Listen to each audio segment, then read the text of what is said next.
ಇವತ್ತು ಯುಗಾದಿ ಹಬ್ಬ. ಎಲ್ಲರೂ ಮನೆಯಲ್ಲಿ ಹಬ್ಬ ಮಾಡ್ತಿದ್ರೆ ರಾಜಕಾರಣಿಗಳು ಮಾತ್ರ ಮತಬೇಟೆ ನಡೆಸಿದ್ರು. ಕೆಲವರು ದೇವರ ಮೊರೆ ಹೋಗಿದ್ರೆ ಮತ್ತೆ ಕೆಲವರು ಹಬ್ಬದ ಹೆಸರಲ್ಲೇ ಪ್ರಚಾರ ನಡೆಸಿದ್ರು. ಇದರ ಜೊತೆ ನಾಯಕರ ನಡುವೆ ಮಾತಿನ ಯುದ್ಧವೂ ಆಗಿದೆ.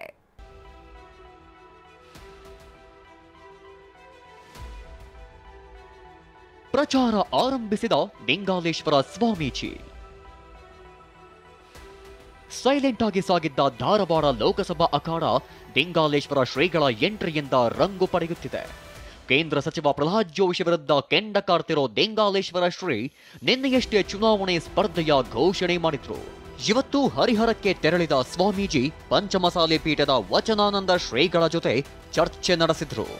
ವಚನಾನಂದ ಶ್ರೀಗಳು ಕೂಡ ಲಿಂಗಾಲೇಶ್ವರ ಶ್ರೀಗಳಿಗೆ ಬೆಂಬಲ ಸೂಚಿಸಿದ್ದಾರೆ. ಇದೇ ವೇಳೆ ಮಾತನಾಡಿದ ಲಿಂಗಾಲೇಶ್ವರ ಶ್ರೀ ಲಿಂಗಾಯತ ನಾಯಕರನ್ನ ತೊಳೆಯೋದ್ರಲ್ಲಿ ಜೋಶಿ ಪ್ರಮುಖ ಪಾತ್ರ ಇದೆ ಅಂತ ಆರೋಪಿಸಿದ್ರು. ಇದಕ್ಕೆ ವಿಜಯಪುರದಲ್ಲಿ ತಿರುಗೇಟು ನೀಡಿರೋ ಶಾಸಕ ಬಸನಗೌಡ ಪಾಟೀಲ್ ಯತ್ನಾಳ್ ಲಿಂಗಾಲೇಶ್ವರನ ಹಿಂದೆ ಯಾರಿದ್ದಾರೆ ಅನ್ನೋದು ಗೊತ್ತಿದೆ ಅಂತ ಹೊಸ ಬಾಂಬ್ ಸಿಡಿಸಿದ್ದಾರೆ. ಲಿಂಗಾಯತ ನಾಯಕರನ್ನ ತುಳಿಯೋದರಲ್ಲಿ ಅತ್ಯಂತ ಪ್ರಮುಖ ಪಾತ್ರ ಜೋಶಿಯವರದು ಅನ್ನುವಂಥ ಕಾರಣಕ್ಕಾಗಿಯೇ ಎಲ್ಲ ಸಮಾಜದ ಜನಗಳು, ಕೇವಲ ಲಿಂಗಾಯತರಲ್ಲ, ಆ ಭಾಗದ ಎಲ್ಲ ಸಮಾಜದ ಪ್ರಮುಖರು, ಆಶ್ಚರ್ಯ ಅಂದ್ರೆ ಬ್ರಾಹ್ಮಣ ಸಮಾಜದವರು ಕೂಡ ನನ್ನ ರಾಜಕೀಯ ಪ್ರವೇಶವನ್ನು ಬಹಿರಂಗವಾಗಿ ಸ್ವಾಗತ ಮಾಡಿದ್ದಾರೆ.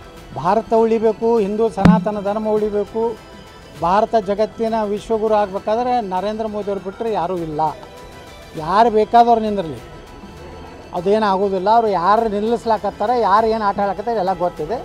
ಅಳಿಯನಿಗೆ ಕೋಲಾರ ಟಿಕೆಟ್ ತಪ್ಪುತ್ತಿದ್ದಂತೆ ಸಚಿವ ಮುನಿಯಪ್ಪ ಕೋಲಾರ ಅಖಾಡದಿಂದ ದೂರವೇ ಉಳಿದಿದ್ದಾರೆ.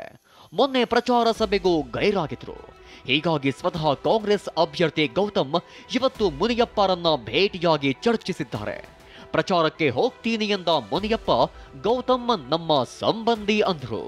ಗೌತಮ್ ಅವರು ನಾಮಿನೇಷನ್ ಮೊದಲೇ ಬಂದು ನನ್ನ ಕರೆದ್ರು. ನಾನು ಕೂಡ ನಾಮಿನೇಷನ್ಗೆ ಹೋಗಿ ಜೊತೆಗೂಡಿ ಕೆಲಸ ಮಾಡಿದ್ದೀನಿ. ಕಾಂಗ್ರೆಸ್ ಪಕ್ಷ ಕೋಲಾರದಲ್ಲಿ ಖಂಡಿತವಾಗಿ ಗೆಲ್ತದೆ.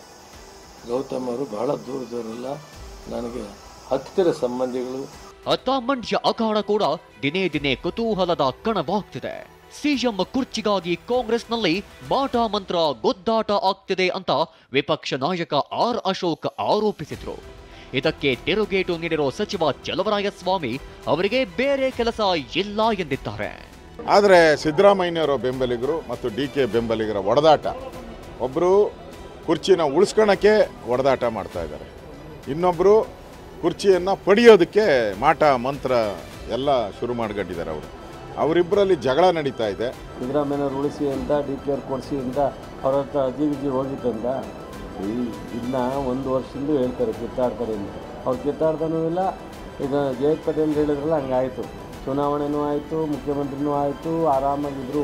ಮುಖ್ಯಮಂತ್ರಿ ಕಾರ್ಯಕ್ರಮನೂ ಕೊಡ್ತಾವ್ರೆ, ಪಾರ್ಲಿಮೆಂಟ್ ಚುನಾವಣೆ ನಡೆಸ್ತೀವಿ. ಅವ್ರಿಗೂ ಪಾಪ ಏನು ವಿಚಾರ ಇಲ್ಲದೆ ಹಿಂಗೆಲ್ಲ ಮಾತಾಡ್ತಾರೆ, ಬಿಟ್ಟಾಕಿ ಅವ್ರನ್ನ. ಯಾಕೆ ಅಶೋಕ್ ಪಾಪ ಇನ್ನೂ ಅನುಭವದ ಕೊರತೆ ಇದೆ ಅಂತ ಕಾಣುತ್ತೆ. ರಾಜ್ಯಕ್ಕೆ ಪ್ರಧಾನಿ ಮೋದಿ, ರಾಹುಲ್ ಎಂಟ್ರಿ. ಇನ್ನು ಮಂಡ್ಯವನ್ನ ಗೆಲ್ಲಲೇಬೇಕು ಅಂತ ಪಣತೊಟ್ಟಿರೋ ಕಾಂಗ್ರೆಸ್ ನಟಿ ರಮ್ಯಾರನ್ನ ಪ್ರಚಾರಕ್ಕೆ ಕರೆತರಲು ಪ್ಲಾನ್ ಮಾಡಿಕೊಂಡಿದೆ. ಇದರ ನಡುವೆ ಏಪ್ರಿಲ್ 17ರಂದು ಮಂಡ್ಯ ಪ್ರಚಾರಕ್ಕೆ ರಾಹುಲ್ ಗಾಂಧಿ ಎಂಟ್ರಿಯಾಗಲಿದ್ದಾರೆ.